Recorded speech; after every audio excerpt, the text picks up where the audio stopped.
शाहदरा से हमारे साथ एक और कॉलर जुड़ी हैं। जी, आप बताएं अपना नाम। आशी। Hello, yes ma'am. जी, बताएं अपना सवाल। मैम मैं आशीष। Yes ma'am. मैम मुझे ये पूछना था कि मैं जिस हिसाब से पढ़ता हूँ उस हिसाब से नंबर नहीं आते हैं। कितनी देर पढ़ते हैं आप? मैम बहुत पढ़ता हूँ। नहीं, आप कुछ ऐसे सब्जेक्ट्स हैं जो आपको बहुत अच्छे लगते होंगे, या सारे मैम सब्जेक्ट्स अच्छे लगते हैं?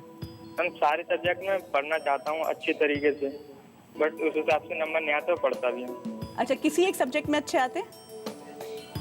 क्या मैम? किसी एक सब्जेक्ट में अच्छे मार्क्स आते हैं, बाकी को छोड़ देते हैं? यस मैम, केमिस्ट्री में। केमिस्ट्री में अच्छे आते हैं ना? और किस में मैम। सबसे बुरे आते हैं? Ma'am physics. फिजिक्स में, क्योंकि आपसे न्यूमेरिकल्स नहीं हो पाते। Yes ma'am. वही, आपको केमिस्ट्री में क्या अच्छे लगते हैं? वो सारी चीज़ें याद करना आपको आराम से याद हो जाती होंगी, वो सारे नाम हैं, इक्वेशंस हैं, Yes, you are ma'am. Able to handle them.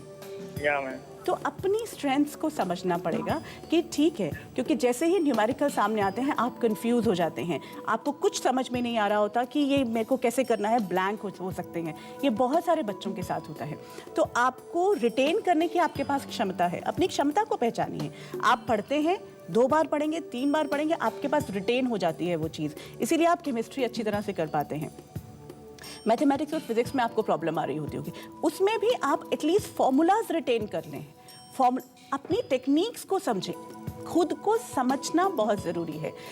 देखिए, हमें अपनी कमियां तो बहुत दिखती हैं, लेकिन अपनी पॉजिटिविटीज़ नहीं दिखती हैं। जो अपनी स्ट्रेंथ्स हैं उन्हें जानें। इसीलिए बार बार मैं ये कहती हूँ कि कुछ टिप्स हैं, अपनी अच्छाइयों को लिख कर रखें, अपनी स्ट्रेंथ्स को समझें, उनको सामने रखें। उससे फिर जो आपकी कमज़ोरी है उसको भी आप ओवर पार कर लेंगे। अगर आप अपने फॉर्मूलाज को, जो फिजिक्स के फॉर्मूलाज हैं और मैथमेटिक्स के फॉर्मूलाज हैं, इक्वेशंस हैं, उन्हें याद कर लेंगे, आपके जो सवाल हैं वो डेफिनेटली क्लियर होते जाएंगे, आप अच्छा कर पाएंगे।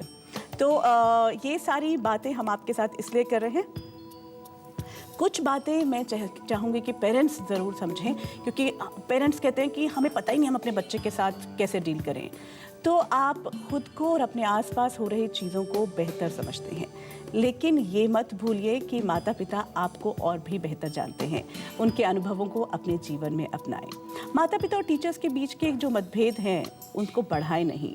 हम घर और बाहर दोनों ही जगह अलग अलग इंसान हो सकते हैं। ऐसे अगर स्कूल में भी आपके बच्चे के व्यवहार में कोई कुछ कहा जाता है तो उसे ध्यान दें, क्योंकि हो सकता है कि आपके बच्चे का व्यवहार स्कूल में और घर में अलग अलग हो। यहाँ पर कुछ बातें जो हैं वो आपके पेरेंट्स के बारे में मैं ये कहना चाहूँगी। जैसे ही एग्ज़ाम्स आते हैं, ऐसे लगता है कि जैसे पेरेंट्स के एग्ज़ाम्स आ गए हैं। और ठीक है, एक तरफ टीचर्स, और एक पेरेंट ने मुझसे एक बात कही जो कि आई थिंक काफ़ी जायज़ है, कि हम इतना टेंस नहीं होते, लेकिन टीचर्स जो हैं वो लिख लिख के भेजते रहते हैं कि आपके बच्चे को पढ़ाओ, आप अपने बच्चे को नोट्स भेजते रहते हैं, and then we get tensed. ये सब बातें ठीक हैं, लेकिन आपको इतना स्ट्रेस होने की ज़रूरत नहीं है। आपका बच्चा आपकी प्राइज्ड ट्रॉफी नहीं है।